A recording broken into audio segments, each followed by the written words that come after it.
तो इनकी अनुमति को तुरंत खारिज कर दिया जाता है। क्या हमारा शिक्षा का सिस्टम एक विचारधारा तक सीमित होकर आज बंद होकर बच चुका? और तो और भारतीय जनता पार्टी जो कि एक पॉलिटिकल पार्टी है, उसकी औपचारिक बैठकें भी इन यूनिवर्सिटीज के अंदर करी जाती है। पिछले दिनों 16 तारीख का जो वाकया है, जिसके लिए आज हम आपके बीच में आए, इंसो के साथियों ने वाइस चांसलर से मुलाकात करके एक ज्ञापन सौंपकर यूनिवर्सिटी के अंदर छात्र गतिविधि की बैठक करने के लिए आग्रह किया।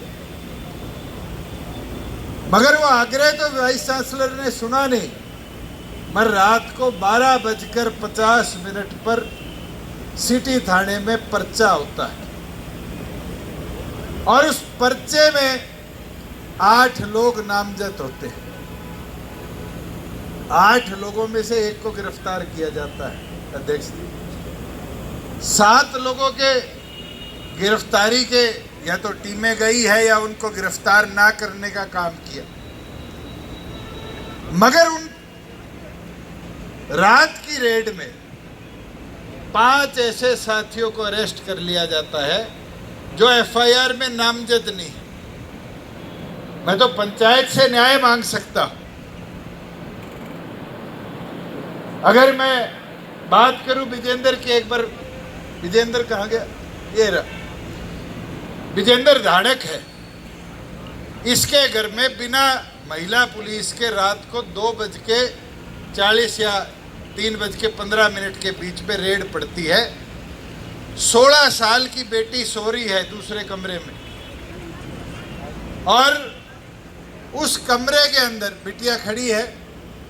इसके पांव पे पांव रखकर पुलिस वाले ने डीवीआर घर का चोरी किया। इसने 5 दिन हो गए थाने में पर्ची दे रखी है कि उचित कार्रवाई हो। इस देश में कानून है, जस्टिस जुवेनाइल एक्ट।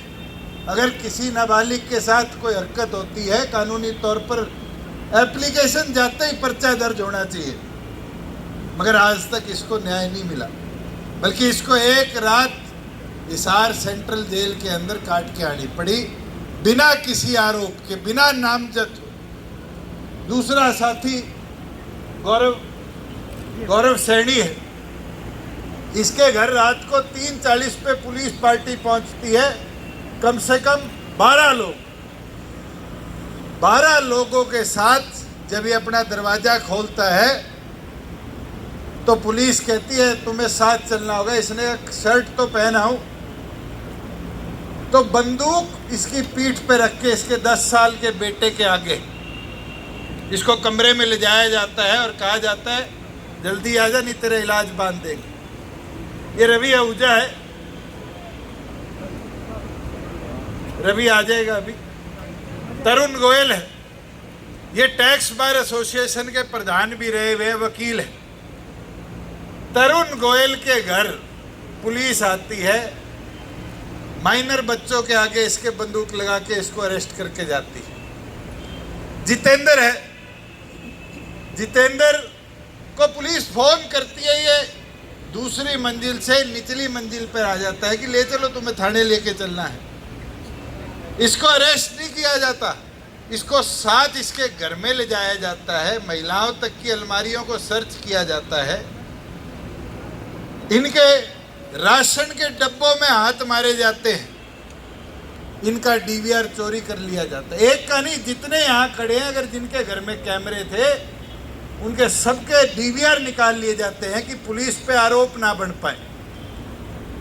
मगर हमारे पास उचित फुटेज है, और उचित फुटेज के अंदर एक तो ऐसी फुटेज है जिसमें रवि आहूजा के घर में घुसने से पहले, जिस पे 751 का पर्चा नहीं है, पंचायत जरूर इसको ध्यान में रखे, 751 का पर्चा नहीं है, बंदूक लोड करके उसके घर के अंदर जाया जाता है। क्या वो आतंकवादी था?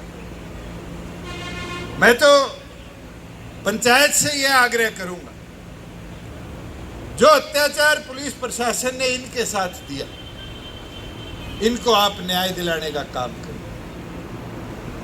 यूनिवर्सिटी के अंदर जिस तरह की मनमानी चलाई जा रही है, इसके अंदर आप सब सोच कर चलिए कि किस प्रकार से यूनिवर्सिटी को एक रंग में रंगने का काम किया जा रहा है।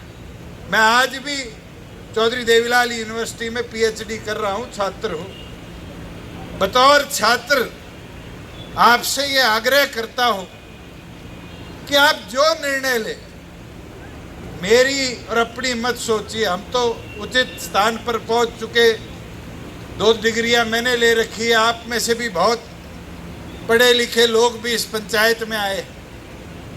अगर हम शिक्षा को नहीं बचा पाएंगे तो भविष्य को नहीं बचा पाएंगे। पंचायत इस चीज का ध्यान जरूर रखने का काम करे। अध्यक्ष जी, एक छात्र ये खड़ा दीपक, ये 20 साल का लड़का है, इसका नाम नहीं था एफआईआर के अंदर, और हमने 3 अलग अलग ठिकानों की फुटेज निकाली।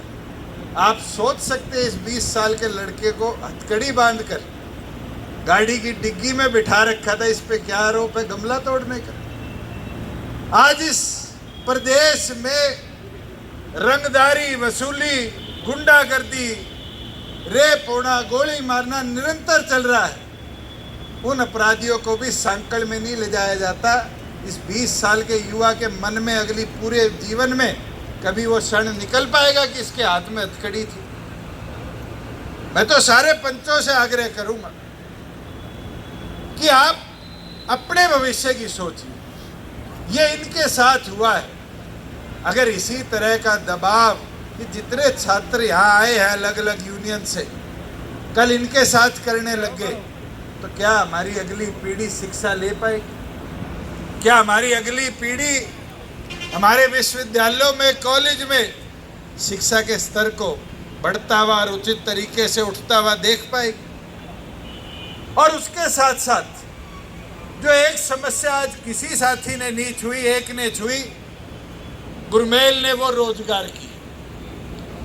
इसी तरह का प्रयास हमारे प्रदेश में रोजगार के ऊपर भी चल रहा है। ये जितने छात्र बैठे हैं, अलग अलग यूनियन से बैठे हैं, इनसे डाटा इकट्ठा करा कर दूंगा अध्यक्ष जी आपको कि हमारे प्रदेश में ग्रुप ए और ग्रुप बी की जो भर्तियां असिस्टेंट, एसोसिएट और प्रोफेसर की होनी चाहिए, लेक्चरर की होनी चाहिए, पूरी तरीके से हरियाणा सरकार के आदेश हैं कि बिना सरकार की परमिशन के यूनिवर्सिटी प्रोफेसर नहीं रख पाएगी। एक और पर तो फीस लाख 2-2 लाख रुपए कर दी, मगर उस फीस के बाद जो उचित शिक्षा देने के गुरु हैं, उनकी भर्ती इस प्रदेश में नहीं करी। तो आप आज जो निर्णय ले, इन 3-4 विषयों को जरूर ध्यान में रखें कि हमें इन 6 साथियों को न्याय दिलाना है। ये मंजू ने खड़े होकर बोला कुरुक्षेत्र यूनिवर्सिटी, कुरुक्षेत्र का वाकया इनने पूरा बताया नहीं।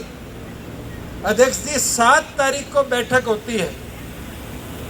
7 तारीख को बैठक होने के बाद सरकार की दुर्भावना देखो कि जसविंदर खेरा और विशाल और ये सारे जाते हैं यूनिवर्सिटी में, कहते हैं कुर्सी टूटी, हम पैसे देंगे, सहमति बनती है, कागज पे हस्ताक्षर होते हैं। यूनिवर्सिटी एक दुकानदार को बुलाती है, उससे उसका पैसा पूछती है कितना लगेगा। ये पैसा जमा कराने की सहमति देते हैं और 14 दिन बाद इन लोगों पे मुकदमे दर्ज कर दिए जाते हैं। क्या ये न्याय है? अगर इस तरह का दुर्व्यवहार रहा और इस तरह की मनमर्जी रही और इस तरह का पुलिस का शासन प्रदेश में पनप गया, फिर तो पंचों आज इस कांतिमान पार्क में बैठे हम सब पे भी पर्चे सरकार दर्ज करने का काम करे। अध्यक्ष जी, मेरे तो यही विषय पंचायत के आगे थे और मैं तो उम्मीद करूंगा कि आप सब प्रमुख लोग, अलग अलग समाजों के भी हो, आप जो भी निर्णय लोगे सोच समझकर इस प्रदेश के अंदर कैसे बच्चों को अच्छा शिक्षा का स्तर दिया जाए, कैसे रोजगार के अवसर बनाए जाए। और ये जो पुलिस प्रशासन का गुंडा राज चल रहा है, जहाँ रात को 2 से 4 बजे के बीच में 6 लोगों को बंदूक दिखाकर 2 गमले तोड़ने के लिए अध्यक्ष जी उठाया जाता है, जिसके अंदर पुलिस के पास कोई वीडियो एविडेंस नहीं है कि गमले इन साथियों ने तोड़े। और धारा कौन सी लगाई जाती है? 333 BNS, जो कहती है ट्रेस पासिंग, किसी के घर में घुसना, और दूसरा कि वहाँ पर पब्लिक प्रॉपर्टी को डैमेज किया जाता है। तो फिर तो कल आपकी गाड़ी फुटपाथ पे चढ़ जाएगी तो PWD आप पे पर्चा दर्ज करा देगी। अगर कोई एक पौधा मर जाएगा तो हॉर्टिकल्चर डिपार्टमेंट आप पे पर्चा दर्ज करा देगा।